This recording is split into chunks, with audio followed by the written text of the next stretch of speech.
Hello दोस्तों, स्वागत है आपका हमारे चैनल यूपी एग्जाम क्रिजर में।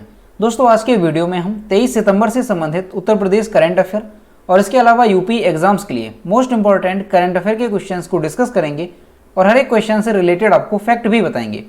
और वीडियो के अंत में हम आपसे एक क्वेश्चन भी पूछेंगे जिसका जवाब आपको कमेंट बॉक्स में देना है।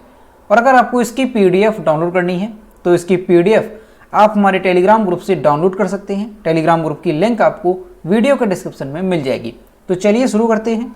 आज का सेशन शुरू करने से पहले हम कल के क्वेश्चंस का रिवीजन करेंगे। कल का पहला क्वेश्चन है, उत्तर प्रदेश के किस जिले में थारू जनजाति के लोगों ने अपना बैंक खोला है? इसका जो करेक्ट आंसर है वो है ऑप्शन नंबर ए, बहराइच। अगला क्वेश्चन है, सितंबर 2021 में फेसबुक इंडिया ने किसे सार्वजनिक नीति निदेशक के रूप में नियुक्त किया है? इसका जो करेक्ट आंसर है वो है option number B, Rajeev Agarwal को। और दोस्तों उत्तर प्रदेश करंट अफेयर की लास्ट 8 मंथ की अगर PDF आपको डाउनलोड करनी है तो उसकी लिंक आपको वीडियो के डिस्क्रिप्शन में मिल जाएगी। तो वहां से आप इस PDF को डाउनलोड कर सकते हैं। इस PDF में हमने जनवरी से लेकर के अगस्त 2021 तक के उत्तर प्रदेश करंट अफेयर के सभी इंपॉर्टेंट क्वेश्चंस को विस्तार पूर्वक बताया है। और दोस्तों अगर आपको अगस्त मंथ की PDF डाउनलोड करनी है तो उसकी लिंक भी आपको वीडियो के डिस्क्रिप्शन में मिल जाएगी। तो वहां से आप अगस्त मंथ और उत्तर Pradesh current affair last 8 month की PDF डाउनलोड कर सकते हैं। और PDF डाउनलोड करने में अगर कोई भी प्रॉब्लम होती है तो साइड पर आपको WhatsApp नंबर और ईमेल मिल जाएगा जिस पर आप कांटेक्ट कर सकते हैं। अगला क्वेश्चन है, उत्तर प्रदेश में निम्नलिखित में से किस शहर में नवंबर 2021 तक मेट्रो रेल सेवा शुरू हो जाएगी? इसका जो करेक्ट आंसर है वो है ऑप्शन नंबर सी, A और B दोनों, यानी आगरा और कानपुर में नवंबर 2021 तक मेट्रो रेल सेवा शुरू हो जाएगी। अगला क्वेश्चन है, भारत का पहला स्वदेशी क्रूज लाइनर किसने लॉन्च किया? तो ये लॉन्च किया है IRCTC ने, यानी ऑप्शन नंबर ए यहां पर करेक्ट होगा। अगला क्वेश्चन है, किस राज्य ने छात्रों को प्रशिक्षित करने के लिए म्यूजिक बस शुरू की है? तो ये शुरू की है दिल्ली सरकार ने, यानी ऑप्शन नंबर डी इस क्वेश्चन का करेक्ट आंसर होगा। अगला क्वेश्चन है, सीमा सड़क संगठन BRO यानी बॉर्डर रोड ऑर्गेनाइजेशन ने RCC कंपनी की कमान पहली बार किस महिला सैन्य कमांडर को सौंपी है? इसका जो करेक्ट आंसर है वो है ऑप्शन नंबर सी, मेजर आइना को। अगला क्वेश्चन है, किसने 60वीं राष्ट्रीय ओपन एथलेटिक्स चैंपियनशिप में 1500 मीटर दौड़ में नया राष्ट्रीय रिकॉर्ड बनाया? इसका जो करेक्ट आंसर है वो है option number A, Harmilan Kaur Bains ने। अगला क्वेश्चन है, निम्न में से किस राज्य सरकार ने छिंदवाड़ा विश्वविद्यालय का नाम बदलकर राजा शंकर शाह विश्वविद्यालय के नाम पर करने की घोषणा की है? इसका जो करेक्ट आंसर है वो है ऑप्शन नंबर ए, मध्य प्रदेश सरकार ने। अगला क्वेश्चन है, इंग्लैंड के निम्न में से किस दिग्गज फुटबॉलर का 81 वर्ष की उम्र में निधन हो गया? इसका जो करेक्ट आंसर है वो है option number B, Jimmy Greaves का। तो दोस्तों ये थे कल के क्वेश्चंस जिसका हमने रिवीजन किया। अब हम शुरू करते हैं आज का सेशन। आज का पहला क्वेश्चन है, देश का सबसे बड़ा गुर्दा प्रत्यारोपण केंद्र कहां पर बनकर तैयार हुआ? इसका जो करेक्ट आंसर है वो है ऑप्शन नंबर ए, लखनऊ में। लखनऊ का संजय गांधी स्नातकोत्तर आयुर्विज्ञान संस्थान देश का सबसे बड़ा गुर्दा प्रत्यारोपण केंद्र बनने वाला है। यहां नवंबर से 340 बेड पर मरीजों की भर्ती शुरू हो जाएगी। बेड पर किडनी मरीजों को भर्ती करने और उनके प्रत्यारोपण एवं डायलिसिस की सुविधा उपलब्ध होगी। अभी तक पूरे देश में इतनी अधिक बेड संख्या वाला गुर्दा प्रत्यारोपण केंद्र कहीं भी नहीं है। संस्थान में इसके लिए नया भवन बनकर तैयार हो गया है। यहाँ पर सभी जरूरी यूनिट और मशीनें लगाने का काम जारी है। तो दोस्तों ये क्वेश्चन मोस्ट इंपॉर्टेंट है, आपको अच्छे से ध्यान रखना है कि देश का सबसे बड़ा गुर्दा प्रत्यारोपण केंद्र कहाँ पर बनकर तैयार हो गया है? तो ये लखनऊ में बनकर के तैयार हो गया है। अगला क्वेश्चन है, हाल ही में अखाड़ा परिषद के अध्यक्ष महंत नरेंद्र गिरी का निधन हो गया। ये कहाँ के मूल निवासी थे? इसका जो करेक्ट आंसर है वो है ऑप्शन नंबर बी, प्रयागराज के। और यहाँ पर आप इमेज में देख सकते हैं, ये थे अखाड़ा परिषद के अध्यक्ष महंत नरेंद्र गिरी जिनका हाल ही में निधन हो गया है। प्रयागराज स्थित मठ बाघंबरी गद्दी के महंत और अखाड़ा परिषद के अध्यक्ष महंत नरेंद्र गिरी का निधन हो गया। नरेंद्र गिरी निरंजनी अखाड़े के भी महंत थे। महेंद्र गिरी राम मंदिर आंदोलन से जुड़े हुए थे। उन्होंने राम मंदिर आंदोलन में बड़ी भूमिका निभाई थी। साल 2019 में वे 13 अखाड़ों की बैठक में दोबारा अखिल भारतीय अखाड़ा परिषद के अध्यक्ष चुने गए थे। नरेंद्र गिरी प्रयागराज में ही गंगा पार इलाके में सराय ममरेज के छतौना गांव के मूल निवासी थे। उनका असली नाम नरेंद्र सिंह था। तो दोस्तों ये क्वेश्चन मोस्ट इंपॉर्टेंट है, इसे आपको अच्छे से ध्यान रखना है कि जो अखिल भारतीय अखाड़ा परिषद के अध्यक्ष थे महंत नरेंद्र गिरी, उनका हाल ही में निधन हो गया है। अब दोस्तों ये जो महंत नरेंद्र गिरी हैं ये भारतीय अखाड़ा परिषद के अध्यक्ष थे। तो अखाड़ा क्या होता है और भारत में कितने अखाड़े हैं इसके बारे में थोड़ा जानते हैं। तो आदि गुरु शंकराचार्य ने देश के 4 दिशाओं में बद्रीनाथ, रामेश्वरम, जगन्नाथपुरी और द्वारिका पेट में धर्म की स्थापना के लिए मठ स्थापित किए थे और इन्हीं मठ को अखाड़ा कहा जाता था। शंकराचार्य का मानना था कि मठ, मंदिर और श्रद्धालुओं की सुरक्षा के लिए जरूरत पड़ने पर शक्ति का भी इस्तेमाल किया जा सकता है। तभी से मठ के साधु शारीरिक कसरत, व्यायाम करने लगे और हथियार चलाने की भी ट्रेनिंग लेने लगे। और वर्तमान में अगर देखा जाए तो भारत में कुल 13 अखाड़े हैं। कितने हैं? तो आपको ध्यान रखना है, वर्तमान में 13 अखाड़े हैं जो 3 मतों में बटे हैं। और यही अखाड़े हिंदू धर्म से जुड़े रीति रिवाजों और त्योहारों का आयोजन करते रहते हैं। और इन अखाड़ों की जो भूमिका है वो सबसे ज्यादा कुंभ के मेले में होती है। अब दोस्तों इन 13 अखाड़ों में अगर देखा जाए तो 7 अखाड़े शैव सन्यासी संप्रदाय के हैं, जबकि 3 अखाड़े वैरागी और उदासीन परंपरा के साधुओं के हैं। अब दोस्तों ये जो अखाड़े हैं इनमें वर्चस्व की लड़ाई की वजह से साल 1954 में, आपको ध्यान रखना है किस वर्ष 1954 में अखिल भारतीय अखाड़ा परिषद की स्थापना की गई थी। तो ये क्वेश्चन भी आपसे पूछा जा सकता है कि अखिल भारतीय अखाड़ा परिषद की स्थापना कब की गई थी। तो आपको अच्छे से ध्यान रखना है, साल 1954 में इसकी स्थापना की गई थी। और वर्तमान में जो महंत नरेंद्र गिरी हैं ये अखाड़ा परिषद के अध्यक्ष थे। अब दोस्तों ये जो अखाड़े हैं जो कि 3 मतों में बटे हुए हैं, तो इनमें अंतर क्या है? तो अखाड़ों में परंपराओं के आधार पर अंतर होता है और साथ ही अखाड़ों में अलग अलग तरह से दीक्षा दी जाती है। जैसे कुछ अखाड़ों में महिला साध्वियों को भी दीक्षा दी जाती है और कुछ अखाड़ों में केवल ब्रह्मचारी ब्राह्मण ही दीक्षा ले सकते हैं। इसके अलावा कहीं कहीं पर जो है 8 से 12 साल तक के बच्चों को भी दीक्षा दी जाती है। तो ये अंतर होता है इन अखाड़ों में। तो दोस्तों ये क्वेश्चन एग्जाम के पॉइंट ऑफ व्यू से मोस्ट इंपॉर्टेंट है। ये क्वेश्चन एग्जाम में पूछा जा सकता है, इसे आपको अच्छे से ध्यान रखना है। अगला क्वेश्चन है, किसने सितंबर 2021 में नई दिल्ली में CISOs और CROs मध्यस्थों के राष्ट्रीय सम्मेलन का उद्घाटन किया? इसका जो करेक्ट आंसर है वो है option number C, Ajay Kumar Mishra ने।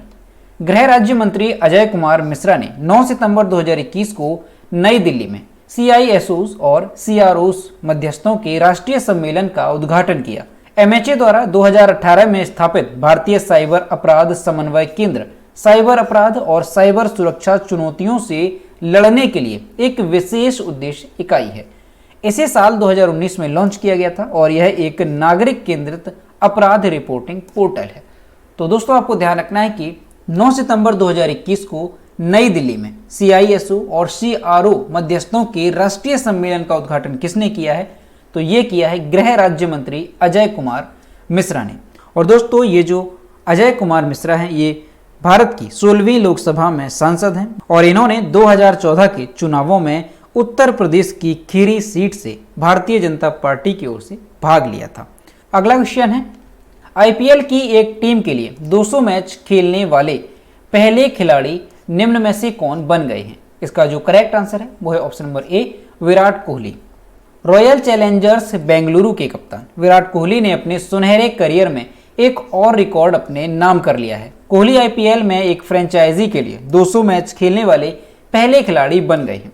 20 सितंबर को कोलकाता नाइट राइडर्स के खिलाफ मैदान पर उतरते हुए उन्होंने यह अनोखी उपलब्धि हासिल की है। तो दोस्तों ये क्वेश्चन भी मोस्ट इंपॉर्टेंट है, इसे आपको अच्छे से ध्यान रखना है कि IPL में एक टीम के लिए 200 मैच खेलने वाले पहले खिलाड़ी कौन बन गए हैं? तो कप्तान विराट कोहली ऐसे पहले खिलाड़ी बन गए हैं। अगला क्वेश्चन है, विश्व बौद्धिक संपदा संगठन की ओर से जारी वैश्विक नवाचार सूचकांक 2021 रैंकिंग में भारत निम्न में से कितने स्थान पर आ गया है? इसका जो करेक्ट आंसर है वो है ऑप्शन नंबर बी, 46वें स्थान पर। विश्व बौद्धिक संपदा संगठन की ओर से जारी वैश्विक नवाचार सूचकांक GII में भारत ने 2 पायदान की छलांग लगाई है। 2021 में भारत 46वें स्थान पर पहुंच गया है। संगठन के मुताबिक भारत की रैंकिंग 2015 के बाद से ही तेज रफ्तार से बढ़ रही है। 2015 में जहां भारत का GII 81 था, वहीं 2021 में यह 46वें पायदान पर पहुंच गया है। तो दोस्तों आपको ध्यान रखना है कि अभी हाल ही में विश्व बौद्धिक संपदा संगठन की ओर से वैश्विक नवाचार सूचकांक जारी किया गया है, जिसमें भारत की रैंकिंग कितनी रही है। तो आपको ध्यान रखना है 2021 में भारत 46वें स्थान पर पहुंच गया है। अब दोस्तों यहाँ पर जो GII है इसका फुल फॉर्म क्या होता है, तो ग्लोबल इनोवेशन इंडेक्स इसका फुल फॉर्म होता है। अब दोस्तों ये जो वैश्विक नवाचार सूचकांक 2021 है, इसमें पहले स्थान पर कौन सा देश रहा है, तो आपको ध्यान रखना है स्विट्जरलैंड पहले स्थान पर रहा है, दूसरे स्थान पर है स्वीडन और तीसरे स्थान पर है अमेरिका। और भारत की रैंकिंग कितनी है, तो भारत 46वें स्थान पर इसमें रहा है। अब दोस्तों ये जो वैश्विक नवाचार सूचकांक है यानी ग्लोबल इनोवेशन इंडेक्स, इसकी शुरुआत कब हुई थी और ये क्या होता है, तो वैश्विक नवाचार सूचकांक की शुरुआत हुई थी वर्ष 2007 में। कब हुई थी, आपको ध्यान रखना है वर्ष 2007 में ग्लोबल इनोवेशन इंडेक्स की शुरुआत हुई थी। और किस उद्देश्य से इसकी शुरुआत की गई थी, तो ऐसे तरीकों को खोजने के लिए इसकी शुरुआत की गई थी जो समाज में नवाचार की समृद्धि को बेहतर ढंग से समझाने में समर्थ हों। और दोस्तों ये जो वैश्विक नवाचार सूचकांक है इसका प्रकाशन प्रत्येक वर्ष कॉर्नेल यूनिवर्सिटी, इंसीड बिजनेस स्कूल और संयुक्त राष्ट्र के विश्व बौद्धिक संपदा संगठन द्वारा किया जाता है। इस सूचकांक के अंतर्गत विश्व के तमाम देशों की अर्थव्यवस्थाओं को नवाचार क्षमता और परिणामों के आधार पर रैंकिंग दी जाती है। तो अब यहाँ पर आपको अच्छे से समझ में आ गया होगा कि वैश्विक नवाचार सूचकांक यानी ग्लोबल इनोवेशन इंडेक्स क्या होता है। और इस वर्ष भारत की रैंकिंग कितनी रही, तो 46वीं भारत की रैंकिंग रही और नंबर 1 पर रहा है स्विट्जरलैंड। अगला क्वेश्चन है, केंद्र सरकार ने किसी देश का अगला वायुसेना अध्यक्ष नियुक्त करने का फैसला किया है। इसका जो करेक्ट आंसर है वो है option number C, air marshal VR Chaudhary. और यहाँ पर आप इमेज में देख सकते हैं ये होंगे अगले वायुसेना अध्यक्ष air marshal VR Chaudhary. Air marshal VR Chaudhary 1 अक्टूबर 2021 को देश के 27वें वायुसेना प्रमुख के रूप में कार्यभार संभालेंगे।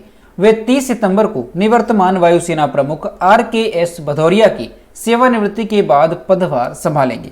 एयर मार्शल चौधरी यानी VR चौधरी वर्तमान में वायुसेना उप प्रमुख हैं। एयर मार्शल VR चौधरी 29 दिसंबर 1982 को भारतीय वायुसेना की युद्ध शाखा में शामिल हुए थे। और उनका पूरा नाम क्या है, तो ध्यान रखना है विवेक राम चौधरी इनका पूरा नाम है। तो दोस्तों आपको ध्यान रखना है एयर मार्शल VR चौधरी 1 अक्टूबर 2021 से भारत के 27वें वायुसेना अध्यक्ष के रूप में कार्यभार संभालेंगे। और वर्तमान में थल सेना अध्यक्ष कौन है, तो आपको ध्यान रखना है मनोज मुकुंद नरवणे वर्तमान में थल सेना अध्यक्ष हैं। और नौसेना अध्यक्ष कौन है, तो एडमिरल करमवीर सिंह वर्तमान में नौसेना अध्यक्ष हैं। अगला क्वेश्चन है, केंद्रीय मंत्रिमंडल ने आपदा जोखिम न्यूनीकरण और प्रबंधन के क्षेत्र में सहयोग के लिए भारत तथा किस देश के बीच समझौता ज्ञापन को मंजूरी दी। इसका जो करेक्ट आंसर है वो है ऑप्शन नंबर डी, इटली। केंद्रीय मंत्रिमंडल ने आपदा जोखिम न्यूनीकरण और प्रबंधन के क्षेत्र में सहयोग के लिए भारत तथा इटली के बीच समझौता ज्ञापन को मंजूरी दी है। इस समझौता ज्ञापन के तहत एक ऐसी प्रणाली का निर्माण किया जाएगा जिससे भारत एवं इटली दोनों देशों को आपदा जोखिम न्यूनीकरण एवं प्रबंधन के क्षेत्र में महत्वपूर्ण लाभ होगा। इसके तहत दोनों देशों को एक दूसरे की आपदा प्रबंधन प्रणालियों से लाभ प्राप्त करने और आपदा प्रबंधन के क्षेत्र में तैयारी, प्रतिक्रिया एवं क्षमता निर्माण को मजबूत करने में मदद मिलेगी। तो दोस्तों आपको ध्यान रखना है केंद्रीय मंत्रिमंडल ने आपदा जोखिम न्यूनीकरण और प्रबंधन के क्षेत्र में सहयोग के लिए इटली के साथ समझौता किया है। अब दोस्तों ये जो समझौता है ये भारत और इटली के बीच हुआ है। तो इटली की कैपिटल क्या है, तो ध्यान रखना है रोम इटली की कैपिटल है। इटली के PM कौन है यानी प्रधानमंत्री कौन है, तो मारियो द्राघी इटली के प्रधानमंत्री हैं। और इटली की मुद्रा क्या है, तो यूरो इटली की मुद्रा है। अगला क्वेश्चन है, संघाई सहयोग संगठन SCO ने किस देश को संगठन में नवे सदस्य के रूप में शामिल किया है। इसका जो करेक्ट आंसर है वो है ऑप्शन नंबर सी, ईरान को।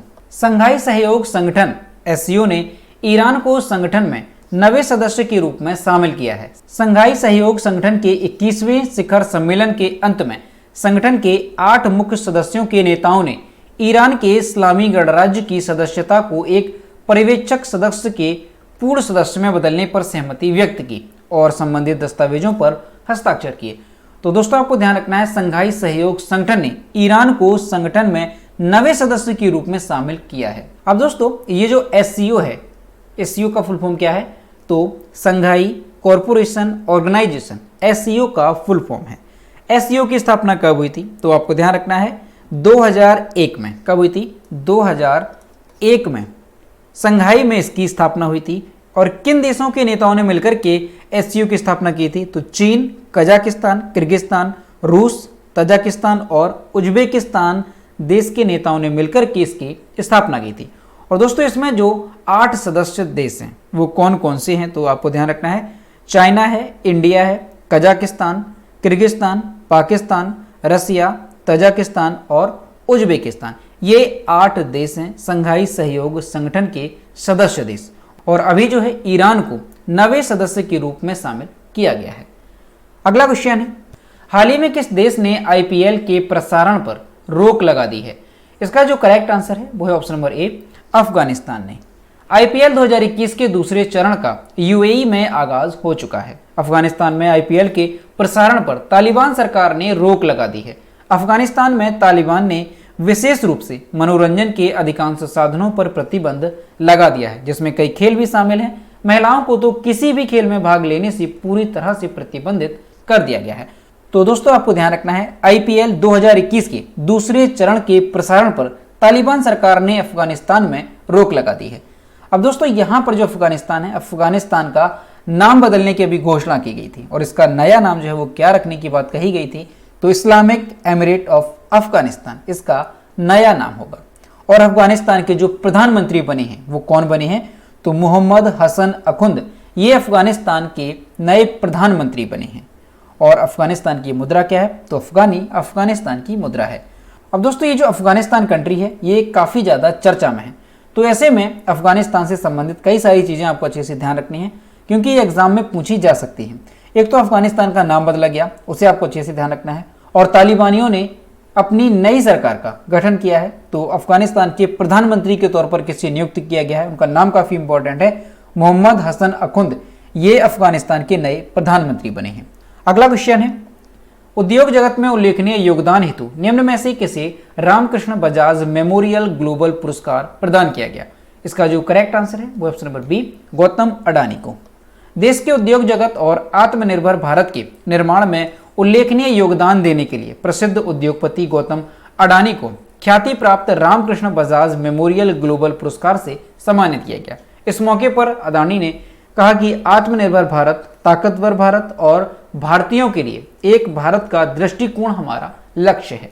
तो दोस्तों आपको ध्यान रखना है, अभी हाल ही में गौतम अडानी को, जो कि एक प्रसिद्ध उद्योगपति हैं, उन्हें रामकृष्ण बजाज मेमोरियल ग्लोबल पुरस्कार से सम्मानित किया गया है। तो दोस्तों ये थे 23 सितंबर से संबंधित उत्तर प्रदेश करंट अफेयर और इसके अलावा यूपी एग्जाम्स के लिए मोस्ट इंपॉर्टेंट करंट अफेयर के क्वेश्चन जो कि हमने डिस्कस किए। अब हम देखते हैं कल के वीडियो को क्वेश्चन जो हमने आपसे पूछा था। तो यह है कल के वीडियो को क्वेश्चन जो हमने आपसे पूछा था, चरणजीत सिंह चन्नी किस राज्य के नए मुख्यमंत्री बने? इसका जो करेक्ट आंसर था वो ऑप्शन नंबर बी था, पंजाब। और लगभग सभी स्टूडेंट्स ने इसके सही जवाब किए। और मैं आपसे हर रोज कहता हूँ कि जो भी क्वेश्चन आपसे पूछा जाए तो सभी लोग उसका आंसर जरूर किया करो। तो ये है आज का question, Hindu university of America ने निम्न में से किस अभिनेता को हिंदू अध्ययन में डॉक्टरेट की मानद उपाधि प्रदान की है? ऑप्शन नंबर ए है अक्षय कुमार, बी है अनुपम खेर, सी है सलमान खान और डी है अमिताभ बच्चन। तो इसका जो भी करेक्ट आंसर है वो आपको कमेंट बॉक्स में बताना है। तो दोस्तों अगर आपको आज का वीडियो पसंद आया हो तो वीडियो को लाइक करें, शेयर करें और अगर चैनल पर नए हैं तो चैनल को सब्सक्राइब करना ना भूलें। साथ ही बेल आइकन को भी प्रेस करें ताकि टाइम टू टाइम नोटिफिकेशन आप तक पहुंचता रहे। तो मिलते हैं नेक्स्ट वीडियो में। Thank you.